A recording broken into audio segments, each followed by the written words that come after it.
মাসের 15 তারিখ, পকেটে টাকা নাই, কিন্তু বেতন পেয়েছিলে তো মাত্র 10 দিন আগে। প্রশ্ন একটাই, টাকা গেল কোথায়? এই ভিডিওতে আমি তোমাকে দেখাবো কেন আমরা টাকা সেভ করতে পারি না, আর কিভাবে খুব সাধারণ কিছু অভ্যাস তোমার জীবন বদলে দিতে পারে। শেষ পর্যন্ত দেখো, এটা তোমার কাজে আসবে। একটা ছেলে ছিল, নাম ধরো রিয়াদ। মাসে 20,000 টাকা ইনকাম করত। তার বন্ধু সোহেল, তারও ইনকাম একই।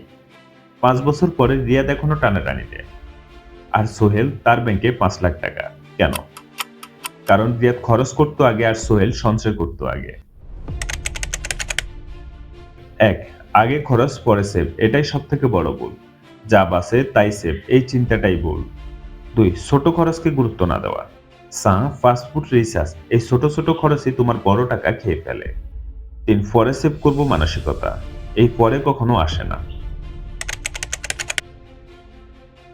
এক, পে ইউর সেলফ ফার্স্ট, এটা সব থেকে গুরুত্বপূর্ণ।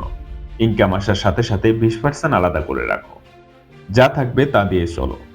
2, 50-30-20 রুল ব্যবহার করো। 50% প্রয়োজনে, 30% ইচ্ছায়, 20% সঞ্চয়। 3, খরচ লিখে রাখো। দিনে একবার লিখো টাকা কোথায় গেল, তুমি নিজেই অবাক হয়ে যাবে।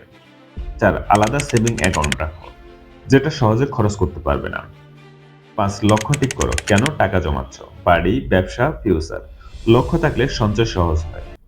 ভাবো, আজ যদি তুমি 50 টাকা সেভ করো, বছরে সেটা 18,000 টাকা, এবং 5 বছরে সেটা 90,000 টাকা। ছোট শুরু হলেও ফলাফল অনেক বড়।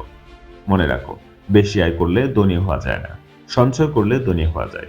আজ থেকেই শুরু করো, আগামীকাল না। Save money, save your future. ধন্যবাদ।